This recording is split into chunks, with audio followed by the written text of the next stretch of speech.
Abbas Araghchi இன்றைக்கு கிர்கிஸ்தான்ல இருந்து ஊடகங்களுக்கு பேசுகிற நேரத்தில் அச்சுறுத்தல் மொழியை தெஹ்ரான் பொறுத்து கொள்ளாது, பதிலடியைத்தான் எப்போதும் கொடுக்கும் என்று இன்றைக்கு பேசியிருக்கிறார். ஓமானோட பேசி ஹொர்முஸை எப்படி நிர்வகிக்கிறங்கிற முடிவுக்கு வருவோம். அமெரிக்கா இதில் தலையிடக்கூடாது, ஹொர்முஸ் எங்களுக்கு சொந்தமானது, நாங்கள் சொல்ற மாதிரி தான் எல்லாரும் கேட்கணும் என்று சொல்லிக்கொண்டே இருக்கிறாங்க. இதை கேட்காமத்தான் அமெரிக்கா ஓமான் வளைகுடா வழியாக கப்பல்கள் பயணிக்கலாம் அப்படின்னு சொல்லி ஒருபுறம் ஈரானோட சமாதான ஒப்பந்தம் என்று சொல்லிக்கிட்டு இப்படியான ஒரு அறிவித்தல் விடுத்தாங்க. வாஷிங்டன்ல செவ்வாய்க்கிழமை அமெரிக்க அதிபர் டொனால்ட் ட்ரம்பை இஸ்ரேலிய பிரதமர் பெஞ்சமின் நெதன்யாகு சந்திக்கிறார் என்கிற செய்திகள் வெளியாகி இருக்கிறது. அன்பிற்கினிய சகோதர சகோதரிகளை நம் அனைவர் மீதும் ஏக இறைவனுடைய அமைதியும் கருணையும் உண்டாகட்டுமாக என்கிற உயரிய பிரார்த்தனைகளோடு மத்திய கிழக்கிலே ஈரானுக்கும் அமெரிக்காவுக்கும் இடையிலே நடைபெற்று வரக்கூடிய பரஸ்பர தாக்குதல்கள் இரு நாடுகளையும் தாண்டி சர்வதேச அளவிலே பலத்த அழுத்தங்களை உண்டாக்கக்கூடிய ஒரு யுத்தமாக மாறிக்கொண்டிருக்கிறது. காரணம் என்னன்னா, ஹொர்முஸ் நீர்ப்பரப்பை மொத்தமாக மூடி இருக்கிறது ஈரான். அதே நேரத்தில் பாபல் மந்தப் என்கிற யமனுடைய கடற்பரப்பில் சவுதி அரேபியாவுடைய எந்த கப்பல்களும் பயணிக்க கூடாது என்று சவுதிக்கு எதிரான ஒரு அழுத்தத்தை ஹூத்திஸ் இருக்கிறாங்க. எனவே இந்த இருதரப்பு அழுத்தங்களால் சர்வதேச மட்டத்தில் எண்ணெய் விலை உயர்ந்து கொண்டே இருக்கிறது. அதை தாண்டி அமெரிக்காவில் பெட்ரோலுடைய விலையும் அதிகரித்துக் கொண்டிருக்கிற காரணத்தினால எல்லா அரசாங்கங்களும் மிகப்பெரிய அழுத்தங்களை சந்தித்துக் கொண்டிருக்கிறார்கள். இதே நேரத்தில் இன்றைய நாள் அல் ஜசீரா ஒரு முக்கியமான செய்தியை ஒளிபரப்பி இருக்கிறது. அந்த செய்தி என்னன்னு கேட்டா, வாஷிங்டன்ல இருந்து முன்னாள் பென்டகனுடைய அதிகாரி ஒருவர் பேட்டி அளித்திருக்கிறார். அவர் பென்டகனுடைய ஆயுதம் தொடர்பான ஆய்வுகளை மேற்கொள்ளக்கூடிய ஒருவர். அவர் சொல்லக்கூடிய ஒரு அதிர்ச்சிகரமான செய்தி என்னன்னு கேட்டா, தற்போது ஈரான் மீதான அமெரிக்காவினுடைய யுத்தத்தில் அமெரிக்கா கிட்டத்தட்ட அவர்களுடைய ஆயுதங்கள்ல பாதிக்கு மேல இழந்திருக்கிறது. அவங்க கிட்ட இருக்கக்கூடிய ஆயுத தொகையில பாதிக்கு மேல அமெரிக்கா தற்போது அழித்து விட்டது, இல்லாமல் இருக்கிறது. எனவே அவர்கள் மீண்டு வருவதற்கு இன்னும் 5 ஆண்டுகளாவது தேவைப்படும் என்கிறார் அந்த முன்னாள் அதிகாரி. அமெரிக்காவினுடைய நிலை ரொம்ப பரிதாபகரமான நிலையாக மாறிக்கொண்டிருக்கிறது என்று பேசக்கூடியவர், ஈரான் யுத்தத்தில் அமெரிக்கா அதிகமான ஆயுதங்களை பயன்படுத்தி கொண்டிருக்கிறது.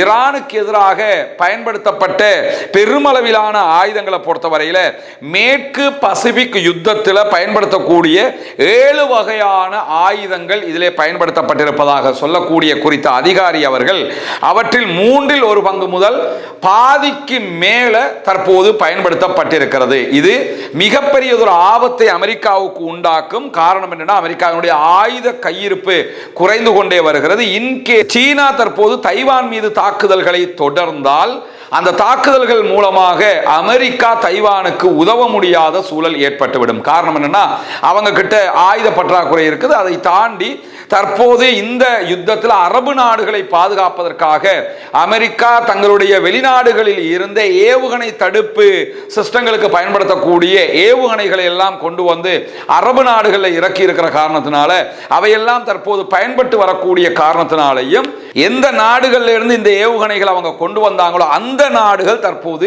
பாதுகாப்பில்லாத சூழலுக்கு தள்ளப்பட்டிருக்கின்றன. எனவே சீனா இப்ப நினைச்சாங்கன்னா தைவான் மேல அட்டாக் பண்றதுக்கு அமெரிக்காவால் ஒன்றும் பண்ண முடியாது.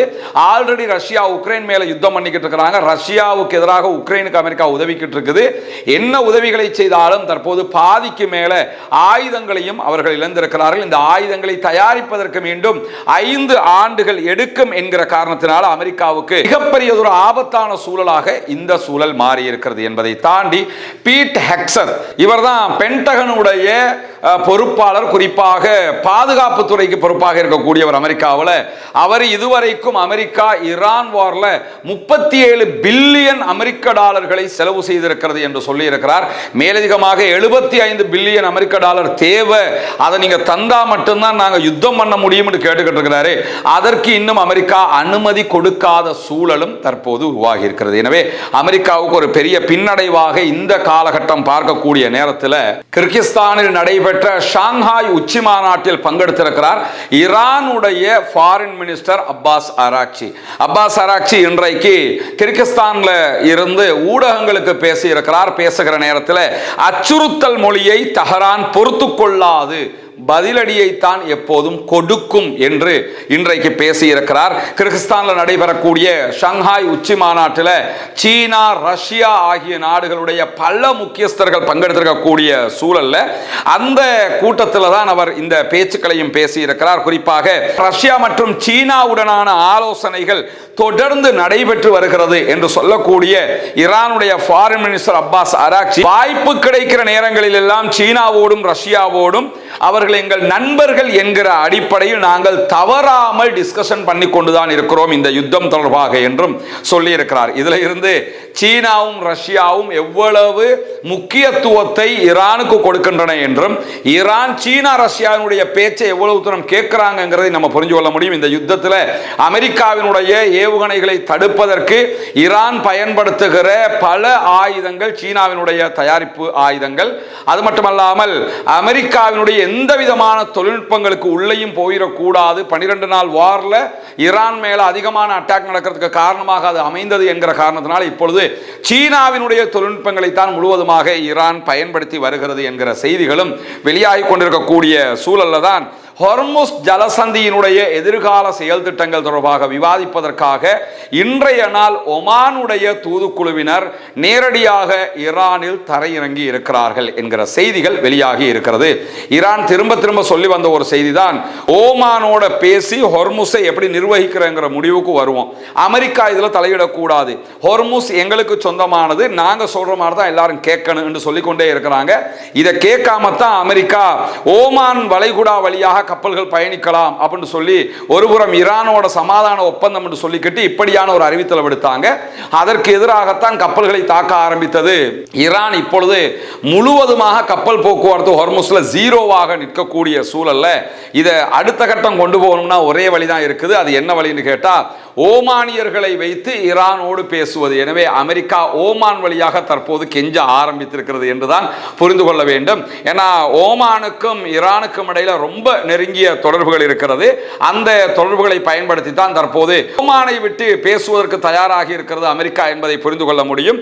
இந்த பிரச்சனைக்கு ஓமானும் ஈரானும் தான் முடிவு கட்ட வேண்டுமே தவிர அமெரிக்காவால் எந்த முடிவையும் கட்ட முடியாது என்பதால் தற்போது அமெரிக்கா நேரடியாக களமிறங்கி ஒன்றும் சாதிக்க முடியல, ஓமான் வழியாக பேசி பார்ப்போம் என்கிற இடத்திற்கு வந்திருக்கிறார்கள் என்கிற செய்திகளுக்கு மத்தியில் தான் வாஷிங்டன்ல செவ்வாய்க்கிழமை அமெரிக்க அதிபர் டொனால்ட் ட்ரம்பை இஸ்ரேலிய பிரதமர் பெஞ்சமின் நெத்தன்யாகு சந்திக்கிறார் என்கிற செய்திகள் வெளியாகி இருக்கிறது. அமெரிக்காவுக்கு நெத்தன்யாகு வந்தால் அவரை கைது செய்ய வேண்டும் என்று விரும்புகிற நேரத்தில் தான் தற்போது நெத்தன்யாகு வருகிறார். அவரை கைது செய்வதை விடுத்துவிட்டு அமெரிக்க அதிபர் செங்கம்பல வரவேற்பு கொடுத்து அவரை சந்திப்பதற்கு ஏற்பாடு செய்து கொண்டிருக்கிறார் என்கிற செய்திகள் வெளியாகி கொண்டிருக்கக்கூடிய நேரத்தில் தான் அமெரிக்காவுக்கு போகிற பெஞ்சமின் நெத்தன்யாகு அமெரிக்காவினுடைய மரணித்த செனட்டர் லின்சே கிரஹாமினுடைய இறுதிச் சடங்கிலும் பங்கேற்பார் என்று சொல்லப்படுகிற லின்சே கிரஹாமை பொறுத்தவரையில் திரும்ப திரும்ப இஸ்ரேலுக்கு ஆதரவாகவும் காசாவில் அப்பாவி பொதுமக்களை இஸ்ரேல் கொன்று குவித்ததை நியாயம் என்று பேசி வந்த உலகத்தின் நம்பர் 1 இனவாதிகளில் ஒருவராக இருந்தவர்.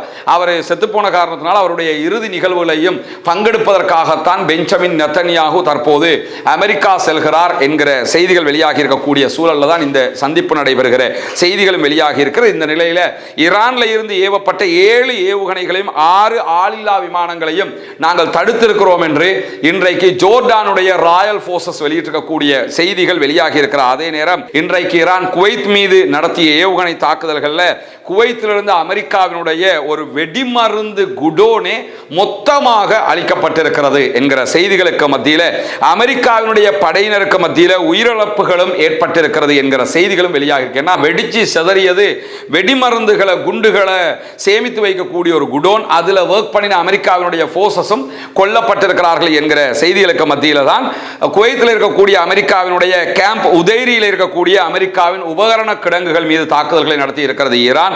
அதே போன்று கேம்ப் தோஹா, கேம்ப் அரிஃப்ஜான் உள்ளிட்ட பகுதிகள் மேலேயும் இன்றைக்கு குவைத்திலே பல தாக்குதல்களை ஈரான் நடத்தி இருக்கக்கூடிய இருக்கக்கூடிய செய்திகள் வெளியாக இருக்கு. இது எல்லாமே ஆளில்லா விமான தாக்குதல்கள், ட்ரோன் தாக்குதல்களாகத்தான் ஈரான் நடத்தி இருக்கக்கூடிய சூழல்ல பஹ்ரைன் மீது இன்றைக்கு நடத்தப்பட்டிருக்கக்கூடிய தாக்குதல்கள்ல ஷேக் ஈசா விமானப்படை தளத்தின் மீது தாக்குதல் மீண்டும் நடத்தப்பட்டிருக்கிறது. இது அமெரிக்கன் போர்சஸ் பயன்படுத்தக்கூடிய ஒரு விமானப்படை தளம்.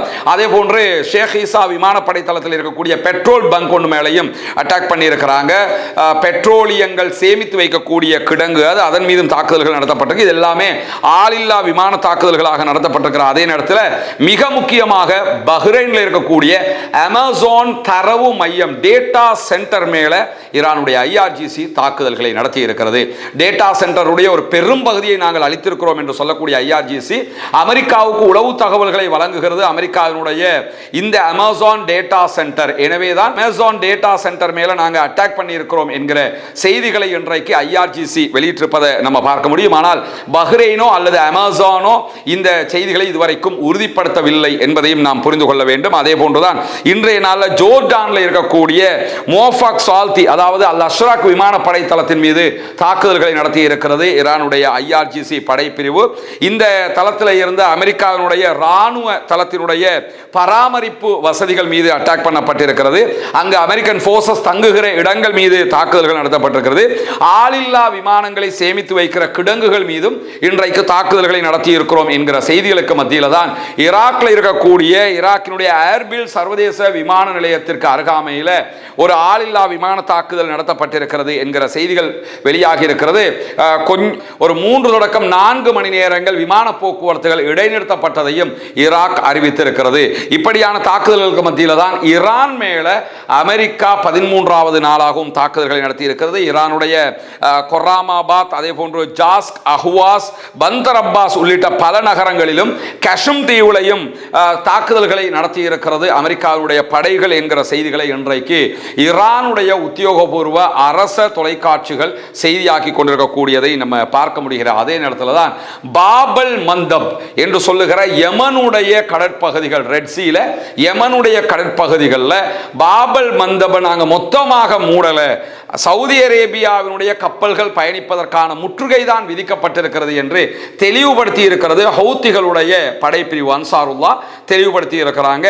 பாபல் மந்தப் வழியாக சைனாவினுடைய கப்பலை மட்டும் போறதுக்கு அனுமதிச்சீங்களே என்று கேட்கிற போதுதான் சைனாவுடைய கப்பல் மட்டுமில்லை, எந்த கப்பலாக இருந்தாலும் போகலாம், ஆனா அவங்க சவுதியில இருந்து பெட்ரோலை ஏத்திக்கிட்டு போகிற சவுதியினுடைய கப்பலாக இருந்தால் அங்கீகரிக்க மாட்டோம் என்று சொல்லி இருக்கிறார்கள். எனவே சீனாவுக்கு எண்ணெயை கொண்டு போனா எதுவும் பண்ண மாட்டோம்ட்டாங்க. அதே மாதிரி வேறு ஏதாவது ஒரு நாடு அந்த நாட்டுக்கு தேவையான பெட்ரோலியத்தை எடுத்துக்கிட்டு போவாங்களா இருந்தால் எந்த பிரச்சனையும் இல்லை. ஆனால் சவுதியினுடைய ஓன் கப்பலாக இருந்தால் அட்டாக் பண்ணுவோம், சவுதிக்கு தான் நாங்கள் முற்றுகை விதிச்சிருக்கோமே தவிர வேறு எந்த நாடுகளுக்கு நாங்கள் முற்றுகை விதிக்கவில்லை என்று தெளிவுபடுத்தி இருக்கிற அதே நேரத்தில் தான் எண்ணெய் கப்பல்கள் இன்றைக்கும் சவுதி அரேபியாவில் இருந்து எண்ணெய்களை ஏற்றிக்கொண்டு நேரடியாக பாபல் மந்தப் வழியாக வராம சுற்றி சுயேஸ் கால்வாய் வழியாக அவர்கள் சென்று கொண்டிருக்கிறார்கள், ஆப்பிரிக்காவை சுற்றி பயணித்துக் கொண்டிருக்கிறார்கள் என்கிற செய்திகள் வெளியாகி இருக்கிறது. டேனிஷ் கொடியோடு இயங்கக்கூடிய டாம் இனோவேஷன் என்கிற ஒரு பெரிய டேங்கர் கப்பல், இந்த கப்பல் இன்றைக்கு நிறைய எண்ணெய் பொருட்களை, பெட்ரோலிய பொருட்களை ஏற்றிக்கொண்டு சுயேஸ் கால்வாய் வழியாக ஆசியாவுக்கு சென்று கொண்டிருக்கிறது என்று டாம் நிறுவனம் இன்றைக்கு வெளியிட்டிருக்கக்கூடிய அறிவிப்புகளில் சொல்லி இருக்கிறார்கள். நேரடியாக ரெட் சீல சவுதியிலிருந்து பெட்ரோலிய பொருட்களை ஏற்றிக்கொண்டு அப்படியே கீழே பாபல் மந்தபுக்கு வந்தா அடுத்தபடியாக ஆசியாவுக்குள்ள நுழைஞ்சிடலாம். ஆனா அப்படி நுழைகிறதுக்கு தற்போது ஹவுதீஸ் தடை விதிச்சிருக்கிற காரணத்தினால அப்படியே சுத்தி ஆப்பிரிக்காவை சுத்தி ஒரு பெரும் பயணம், 1 மாதத்துக்கு மேல சுற்று போட்டுக்கிட்டு தான் அவங்க போய் சேரணும். அப்படியான ஒரு சிரமத்தை தற்போது கப்பல்கள் எதிர்கொண்டு வருகின்றன என்கிற செய்திகள் வெளியாக இந்த டோம் நிறுவனத்தினுடைய இந்த எண்ணெய் கொண்டு போகக்கூடிய கப்பல்கள் மொத்தமாக பயணிக்கக்கூடிய இந்த ரூட் அதில் சுற்றி அவங்க ஜப்பானுக்கு தான் போகுது அந்த கப்பல். ஆனாலும் அந்த கப்பல்களை தாக்க மாட்டோம் என்று ஹூத்திகள் சொல்லி இருக்கிறாங்க. ஏன்னா நாங்கள் நேரடியாக சவுதியினுடைய கப்பலாக இருந்தால் தான் அட்டாக் பண்ணுவோம்ங்கிறாங்க. ஆனால் இந்த கப்பல் நேரடியாக பாபல் மந்தபு வழியாக வராமல் சுத்தியே பயணித்துக் கொண்டிருக்கிறது என்கிற செய்திகளையும் இன்னைக்கு நம்ம பார்க்க முடிகிறது. எனவே இன்றைக்கு வெளியாகி இருக்கக்கூடிய செய்திகளுடைய முக்கியமான தொகுப்பை தான் உங்களோடு பகிர்ந்து கொண்டிருக்கிறோம். தொடர்ந்தும் இணைந்திருங்கள். ஆக்கிரமிப்புகள் ஓய வேண்டும், ஆக்கிரமிப்பாளர்களும் ஓய வேண்டும் என்கிற உயரிய பிரார்த்தனைகளோடு ஆக்கிரமிப்பாளர்களுக்கு எதிராக தொடர்ந்தும் ஜனநாயக ரீதியாக குரல் எழுப்புவோமாக. அல்ஹம்துலில்லாஹி ரப்பில் ஆலமீன். நன்றி உறவுகளே. இது போன்ற வீடியோகளை பார்வையிட சுந்தூஸ் முகமது இம்தியாஸ் என்ற யூடியூப் சேனலை சப்ஸ்கிரைப் செய்யும்.